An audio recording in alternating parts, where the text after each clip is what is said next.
नमस्कार, आर्या न्यूज देख रहे हैं आप। मैं हूं आपके साथ प्रियंका तिवारी। खबरों को विस्तार से जानेंगे। कांग्रेस लगातार बीजेपी पर हमलावर है। इसी को लेकर कांग्रेस लगातार प्रेस कॉन्फ्रेंस भी कर रही और बीजेपी को निशाने पर भी ले रही। हालांकि आपको सुनाएंगे कि कांग्रेस के 3 नेताओं ने क्या कुछ कहा।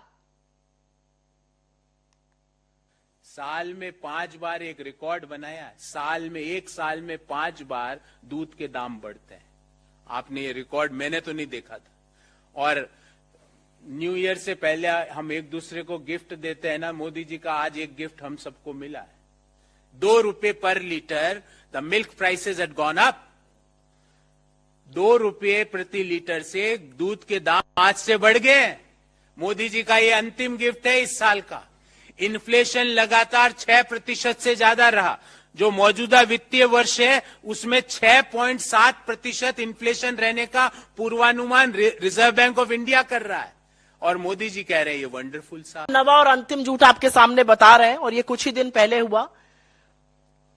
फेक न्यूज के सरगना बीजेपी के आईटी सेल के हेड, उन्होंने ट्वीट करते हुए बोला, और तमाम लोग उसके बाद उसको फैलाने लगे, उसमें से कुछ चरण चुंबक एंकर भी थे, कि कैसे पूर्व केंद्रीय मंत्री भंवर जितेंद्र सिंह जी ने राहुल गांधी जी के जूते के फीते बांधे। असलियत यह थी कि उनके जूते के फीते खुल गए थे। वो राहुल जी के साथ आगे चल रहे थे। राहुल जी ने उनको अपने जूते के फीते बांधने के लिए कहा। अगर वो रुकते तो कारवां और बढ़ जाता और पीछे से काफी भीड़ आती है। तो राहुल गांधी जी खुद रुक गए। वो आए बीच में, उन्होंने अपने जूते का फीता बांधा और इस पर उन्होंने वीडियो भी रिलीज किया और स्पष्टीकरण भी दिया। लेकिन बेचारे लोग लगे रहे। और कब तक लगे रहे? क्योंकि विडंबना ऐसी थी कि राहुल गांधी जी जो जूता पहनते हैं, और हां, मैंने वो वीडियो रिलीज किया, मैंने वो पिक्चर रिलीज करी, जो राहुल गांधी जी वीडियो पहनते हैं वो लेस लॉक्ड है, उसमें लेस बांधनी ही नहीं पड़ती है। लेकिन बेचारे ट्रोल, बार बार इनका झूठ पकड़ा जाता है। इनका एक ही काम है झूठ बोलना, लेकिन बार बार फजीहत होती है। जब जब तानाशाह डरता है तो तब तब वो नौटंकी करता है। ये इस देश की अब सच्चाई बन गई है। नफरत की दुकान चलाने वाले अब मानसिक मनोरोग के शिकार हो गए हैं। नफरत की आग में धधकते हुए वो पक्की बेवकूफियां करते हैं हर रोज। जिस प्रकार से भारत जोड़ो यात्रा को इस देश के लोगों का अथाह प्रेम, आशीर्वाद, समर्थन मिला, जिस प्रकार से लाखों करोड़ों लोग कन्याकुमारी से दिल्ली तक श्री राहुल गांधी और भारत जोड़ो यात्रा के साथ कदम से कदम मिलाकर चले, जिस प्रकार से देश में बेरोजगारी, महंगाई, वेल्थ के अनइक्वल डिस्ट्रीब्यूशन और नफरत की राजनीति के खिलाफ माहौल बना, भाजपा नेतृत्व उससे घबरा गया है। नई नई बेवकूफियां हर रोज करते हैं। कभी वो यात्रा और यात्रियों को बदनाम करने के आए दिन नए सतत प्रयास करते हैं। कभी कोरोना की आड़ में भारत जोड़ो यात्रा को रोकने का षड्यंत्र करते हैं, और कभी उनके फेवरेट टॉपिक कांग्रेस के नेतृत्व पर झूठे इल्जामात लगाकर मुद्दे भटकाने का काम करते हैं। बरगलाओ, भटकाओ और किसी तरह से हो सके तो डराओ। केवल ये धंधा बन गया है मोदी सरकार। भ्रष्टाचार के मुद्दे पर संजय राउत का बयान सामने आया। उन्होंने कहा कि सरकार बदलते ही भ्रष्टाचार के मुद्दे बदल गए। शिवसेना नेता संजय राउत ने डिप्टी सीएम देवेंद्र फडणवीस पर जमकर हमला किया। उन्होंने कहा कि जब देवेंद्र विपक्ष के नेता थे तब उन्होंने भ्रष्टाचार के खिलाफ आवाज उठाने के लिए विधानसभा का इस्तेमाल किया था। आज सत्ता में बैठने के बाद विपक्षी पार्टी उनके पास भ्रष्टाचार के मामले ला रही। ये बम के बजाय लौंग के पटाखे जैसा लगता है। आश्चर्य वाटतंय देवेंद्र फडणवीस यांचं। कधी काळी देवेंद्र फडणवीस विरोधी पक्षनेते होते, विरोधी पक्षात होते। विरोधी पक्षात असताना त्यांनी विधानसभेचा वापर हा भ्रष्टाचाराविरुद्ध आवाज उठवण्यासाठी केला. एकनाथराव खडसे असतील तेव्हा भाजपमध्ये, किंवा देवेंद्र फडणवीस असतील, किंवा इतर सगळे त्यांचे सहकारी, यांनी अनेक प्रकरणं विधानसभेत भ्रष्टाचाराची काढली आणि समोरच्या मंत्र्यांचा राजीनामा घेण्यासाठी दटून राहिले नागपूरच्या भाषेत. आणि आज सत्तेत बसल्यावर त्यांना भ्रष्टाचाराची प्रकरणं जी विरोधी पक्ष काढतोय ती बॉम्ब न वाटता लवंगी फटाकाही वाटत नाही. एवढे बदलले आमचे देवेंद्रजी. आम्ही नागपूरला आलो आहेत, उद्धवजी आहेत बरोबर, पक्षप्रमुख, आणि नक्कीच आम्ही येताना म्हणालो होतो की आम्ही काही बॉम्ब. काल उद्धवजीने सांगितलं की वाती तयार आहेत ना.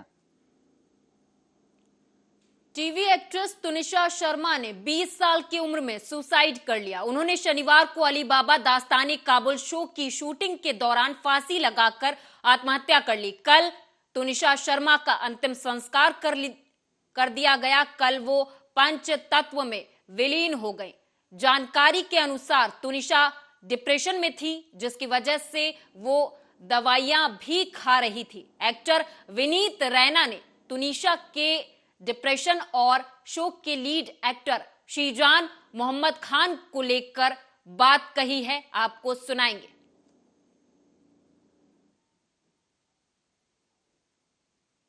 मैं सबको, आप सब मीडिया वालों को ये बताना चाहती हूँ कि शीजान ने तुनिशा को धोखा दिया।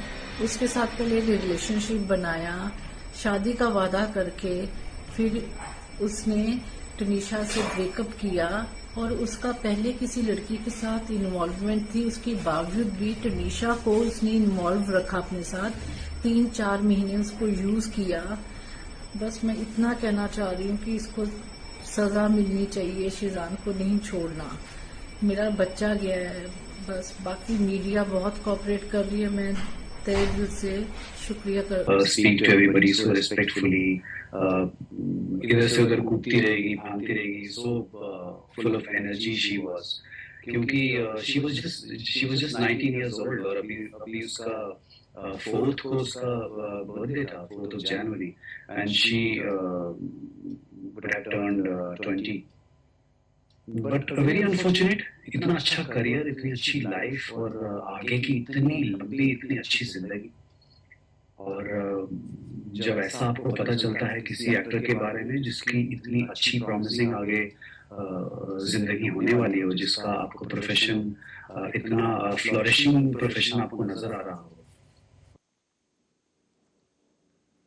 महाराष्ट्र के बुल्ढाना जिले के मटेर गांव के किसानों को मुआवजा दिलाने की मांग को लेकर 10 किसानों ने कलेक्टर कार्यालय के सामने आमरण अनशन पर शुरू किया। मिली जानकारी के मुताबिक किसानों ने आमरण अनशन शुरू किया है। किसानों की जमीन का अधिग्रहण 2014 में उस समय किया गया था जब मास को जिगांव परियोजना के तहत पुल का चौड़ीकरण और निर्माण किया जा रहा था। किसानों ने कई बार मुआवजे को लेकर संबंधित अधिकारियों को ज्ञापन भी दिया, लेकिन उन्हें मुआवजा न मिला, जिसे लेकर वे लगातार परेशान रहे। परेशान होकर किसानों ने कलेक्टर कार्यालय के सामने आमरण अनशन शुरू किया। जमकर नारेबाजी की, चेतावनी दी कि कृषि पारिश्रमिक का भुगतान कर मानसिक रूप से परेशान करने वाले संबंधित अधिकारियों के खिलाफ सख्त कार्रवाई की जाएगी।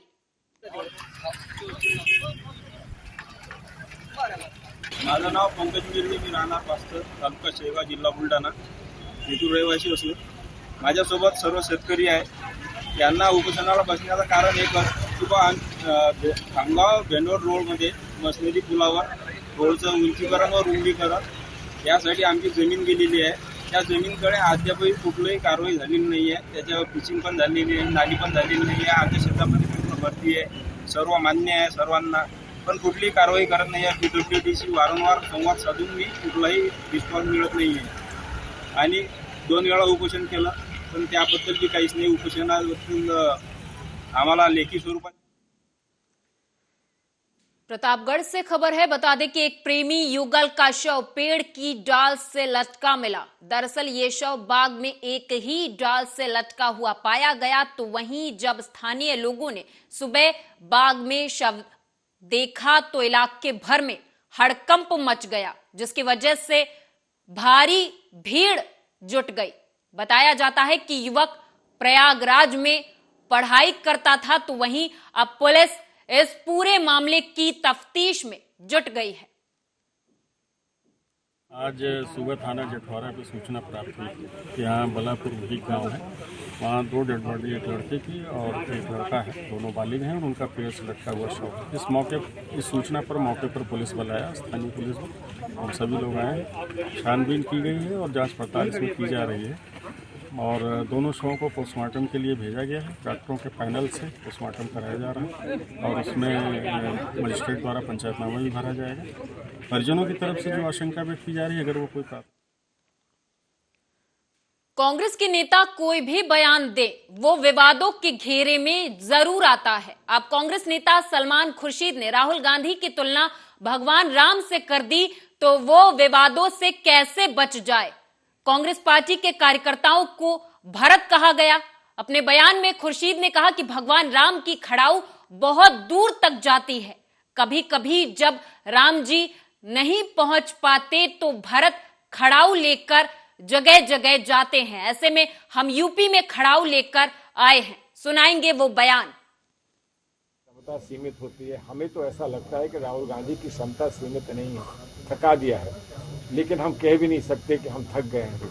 वो जिस रफ्तार से चलते हैं, जितने दिन से वो चले हैं, जिस तरह से हमको उनके पीछे पीछे साथ साथ चलना पड़ रहा है, तो हम तो ये मानते हैं कि वो रियली ये मान के चलिए कि वो सुपर ह्यूमन है। हम इतने जैकेट कोट पहने हुए हैं, वो टी शर्ट में निकलते हैं। बताइए, हम ठुठुर रहे हैं ठंड में, वो टी शर्ट पहने निकल रहे हैं। एक योगी जैसी, जब उन्होंने कही दिया मैं तपस्या में हूँ, तो वो तपस्या कर रहे हैं। अब तपस्या के लिए एक योगी कहीं बैठ गया, किसी गुफा में बैठ गया एक योगी की तपस्या के लिए, तो आप इस बात की बात कह रहे हैं कि वो दूसरी गुफा में तो गए नहीं, दूसरी गुफा में गई नहीं।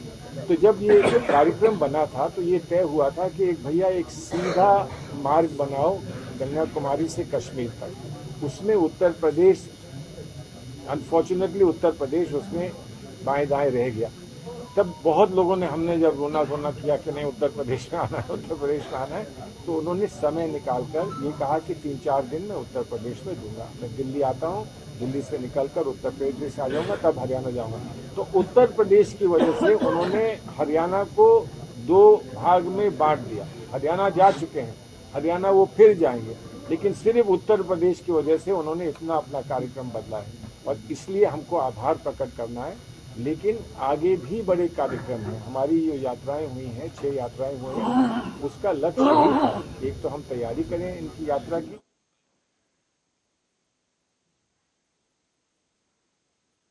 जम्मू से बड़ी खबर सामने आ रही है। जम्मू के सिधरा इलाके में मुठभेड़ हुई है। पुलिस और आतंकवादियों के बीच मुठभेड़ हुई है। मुठभेड़ में 3 आतंकी ढेर हुए हैं।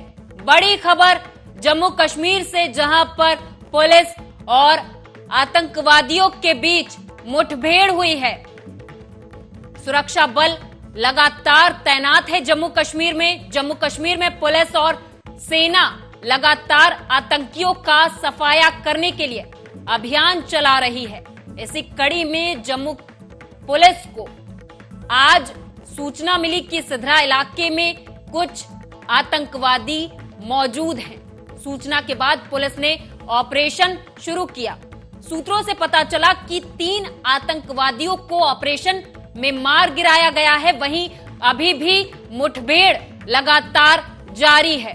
बड़ी खबर जम्मू कश्मीर से, जहां पर सुरक्षा बलों और आतंकवादियों के बीच मुठभेड़ हुई है। इस मुठभेड़ में 3 आतंकी ढेर हुए हैं। अभी भी मुठभेड़ लगातार जारी है। घाटी को दहलाने की एक बार फिर से कोशिश की गई है। सुरक्षा बलों और आतंकवादियों के बीच मुठभेड़ हुई है। इस मुठभेड़ में 3 आतंकी ढेर हुए हैं। और इस खबर पर हमारे साथ चर्चा के लिए रक्षा विशेषज्ञ ललन सिंह जी अधिक जानकारी के साथ जुड़ गए हैं। ललन जी, ये हालात आखिर कब तक और कितनी लड़ाई, कितने युद्ध? देखिए प्रियंका जी, ये दुनिया का सबसे बड़ा एक तरह की बीमारी आतंकवाद है और इस आतंकवाद के ऊपर भारत पूरी तौर पे जीरो टॉलरेंस में काम कर रहा है, लेकिन दुनिया की कई देशें इसमें दोहरे चरित्र के साथ काम कर रही हैं और यही कारण है। लेकिन भारत प्रत्यक्ष रूप से पाकिस्तान के द्वारा प्रायोजित जो आतंकवाद है उसको सामना और झेल रहा है। लेकिन आज सबसे बेहतर और सफल एक्शन जो सुबह 7 बजे सिधारा, जो कि जम्मू सिटी से 5 किलोमीटर पीछे, और जो आतंकवादी हैं वो ट्रक के अंदर गाय के चारा भूसे के बीच में छुपकर घाटी की तरफ निकलना चाहते थे। लेकिन जो वहां पे रेगुलर पुलिस की, जेएंडके पुलिस की जो नाका थी, उनको कुछ शक हो गया और इस शक के ऊपर इसका पीछा करने के बाद ड्राइवर तो भाग गया, लेकिन दोनों तरफ से जो फायरिंग हुई उसके अंदर, इस ट्रक के अंदर आग भी लगा है, जिसको पूरी तौर पे बुझा दिया गया है। लेकिन ये कंफर्म हो चुका है कि 3 आतंकवादी इसमें मारे गए हैं और 2 घंटे के बाद फिर से उस इलाके में फायरिंग की आवाज सुनी गई है। इसलिए सीआरपीएफ, इंडियन आर्मी और जेएंडके पुलिस तीनों का लगातार कॉर्डन और सर्च ऑपरेशन स्टार्ट है और अभी भी जारी है। मैं ये बताना चाहता हूँ सर, पर ये बड़ा सवाल यहाँ पर ये है कि और कितनी लड़ाई, कितने युद्ध अभी बाकी हैं? आपका जो प्रश्न है वो एकदम सही है कि ये कब तक होगा। सवाल है कि मैं आपको बता दूं कि 26 जनवरी से पहले और नए साल के पहले ये घाटी के अंदर इस तरह की हालात बनाना चाहते हैं जिससे खास करके जो अल्पसंख्यक वर्ग हैं, जो वहां के जो मजदूर किस्म के लोग हैं, जो वहां डेवलपमेंट हो रहा है, उसको खत्म करने का इनका सोच है। और यही कारण है कि अलर्ट घोषित होने के बाद भी नॉर्मल में 26 जनवरी और 15 अगस्त में ये उम्मीदें रहती हैं कि आतंकवादी कोई ना कोई हरकत करेंगे और ये माना जा रहा है कि ये जैसे मोहम्मद के आतंकवादी हैं। लेकिन एक बात मैं आपको बताना चाहता हूं कि ये बीमारी अब क्रोनिक हो चुका है और इसको खत्म करने के लिए अब कोई ना कोई भारत सरकार को एक तरह से आक्रामक होकर, चाहे वो जहां से इनको आर्थिक, इनको हाइड आउट और जो भी इनको मदद मिलता है सीमा पार से, उसको भी खत्म करना पड़ेगा। हालांकि मैं आपको ये बताना चाहता हूं कि ये जो आज का ऑपरेशन है वो बहुत सफल है। इसमें काफी हथियारों का जखीरा मिलने की संभावना है। अगर ये घाटी में चला जाता तो सिधारा का जो मुठभेड़ है वो बहुत बड़ा नापाक अंजाम आज भारत के अंदर में बिल्कुल जैसा कि आपने जिक्र किया कि 26 जनवरी 15 अगस्त पे अमूमन इस तरीके की वारदात, इस तरीके के घटनाएं होती रहती हैं, आतंकवादी अपनी हरकतों से बाज नहीं आते, तो क्या हम इसके लिए पूरी तरीके से तैयार हैं? देखिए, एडीजी मुकेश सिंह जो जम्मू के हैं, उनका साफ कहना है कि हम पहले से सतर्क थे और हमारी जो नाका थी वो सिधारा, मैं आपको बताया, केवल 5 किलोमीटर पीछे है जम्मू सिटी का। ये एक बहुत बड़ा खतरनाक मोड़ है जहां की अगर किसी तरह से अगर वो निकल जाते तो सीधे घाटी में वो इंटर कर जाते। एनीवे, आपने जो कहा मैं इसका जवाब यही दे सकता हूं कि जबरदस्त वहां पे सतर्कता था और जेएंडके पुलिस के साथ सीआरपीएफ और इंडियन आर्मी जो पूरी तौर पर मुस्तैद थी और 15 मिनट के अंदर जैसे ही कंफर्म हुआ कि इसमें कोई ना कोई डाउटफुल चीज है, चारों तरफ से इस इलाके को कॉर्डन कर दिया गया और ये ट्रक से आए हुए आतंकी 3 तो मारे गए हैं और हो सकता है कि उस इलाके में और भी 1-2 आतंकवादी पर सर यहाँ पर बड़ा सवाल ये उठता है कि क्या जम्मू वासी कभी खुद को सुरक्षित महसूस नहीं कर पाएंगे? नहीं, क्योंकि ये तो बात लगातार आपको आतंकवादी गतिविधियां अक्सर जम्मू कश्मीर में देखने को मिल रही हैं। आपने बहुत सही कहा कि जम्मू कश्मीर आज 3 दशक से पूरी तौर पे सुरक्षा बावजूद भी कोई न कोई छिटपुट नहीं, कभी कभी जानलेवा हमले जबरदस्त हो रहे हैं, जिसमें आपको टारगेट किलिंग भी है और सोची समझी तरीके से इलाके के अंदर बहुत सा एक्शन भी इनके हो रहे हैं। लेकिन इसमें एक चीज और है, जो एनआईए है और एजेंसी है, उन्होंने इनकी आर्थिक कमर को भी तोड़ी है। तो मैं ललन जी लेकिन ये सिर्फ जम्मू की बात नहीं है, ये पंजाब में भी देखने को मिलता है, जम्मू में भी, तो कभी मुंबई में भी। मुंबई इसलिए क्योंकि शायद ही कोई भूला होगा वो 26/11 का हमला। आपने बहुत सही कहा, 26 से 11 को भूलना बहुत मुश्किल है। मोर देन 300 लोगों की जान गई और उसमें हमारे जो वीर बहादुर थे उन लोगों ने भी अपनी शहादत दी और पूरा दुनिया ने उसको देखा। लेकिन अभी तक उनके जो इंसिडेंट के मास्टरमाइंड थे उनके साथ पाकिस्तान ने कोई भी पूरी तौर पे एक्शन नहीं किया। उसका खास कारण है यूएनओ में भी लगातार भारत के मतलब विरोध करने के बाद, उसके बारे में पूरी जानकारी देने के बाद भी पाकिस्तान हमेशा प्रत्यक्ष और अप्रत्यक्ष रूप से, और चीन उसको वीटो के द्वारा वैश्विक आतंकवादी भी घोषित नहीं कर। मैं ये चीज यकीनन बोल सकता हूँ कि पंजाब और जम्मू अब घुसपैठ का एक नया रणनीति है आईएसआई का, और श्रीनगर और जम्मू में मैं आपको दावे के साथ कहता हूं कि एलओसी के ऊपर कोई संभावना नहीं है इनका घुसपैठ का। तो यही कारण है कि अब वो पंजाब का रास्ता ड्रोन के माध्यम से और तरीके से खालिस्तानी संगठन से मिलकर कोशिश उनकी यही है कि पूरी भारत के अंदर कहीं न कहीं नए साल में 26 जनवरी से पहले एक अपनी वजूद को कायम रखने के लिए कोई नापाक हरकत कर दे। तो आज सिधारा का जो एक्शन हुआ, सुरक्षा बलों को बहुत बड़ी कामयाबी मिली।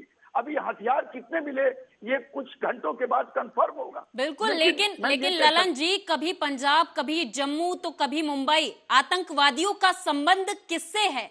अगर पाकिस्तान से है तो क्या हमारी तरफ से तैयारी क्या है? एकदम, एक तो तैयारी हमारी है कि हम पूरी तौर पर सतर्क हैं। जो भी आतंकी हमले का कोई भी एक्शन हो रहा है उसको हम कहीं न कहीं इनको रोक रहे हैं, जिसका आपका उदाहरण आज का सवेरे 7 बजे का सिधारा है। लेकिन अभी दिल्ली के अंदर परेड होने वाली है, बाहर से अतिथि आने वाले हैं, पूरे हिंदुस्तान में जो है वो कहीं भी ये अपनी हरकतों से बाज नहीं आ सकते। अब नेपाल का जो इलाका है, ये जानकारी मिला है कि चीन से कुछ हिंदी जानने वाले जासूसों को ये मतलब कलेक्ट कर रहे हैं और उनका ये सोच है कि अब नेपाल के माध्यम से पाकिस्तान के आईएसआई के द्वारा यहां से घुसपैठ कराया जाए। तो कहने का मतलब बहुत साफ है, गणतंत्र दिवस को देखते हुए कड़ी सुरक्षा भी है, लेकिन पूरे हिंदुस्तान में सुरक्षा के बावजूद भी अगर इस तरह के ट्रक में हथियारों का बड़ा जखीरा अगर आ जाता है तो इसका मतलब है कि बॉर्डर में और भी सतर्क और सचेत होने की। चलिए, बहुत बहुत शुक्रिया ललन जी, बहुत बहुत शुक्रिया इस तमाम चर्चा के लिए। आप हमारे साथ जुड़े। तो बड़ी खबर जम्मू कश्मीर से, जहां पर सुरक्षा बलों और आतंकवादियों के बीच मुठभेड़ हुई है, 3 आतंकी ढेर हुए हैं।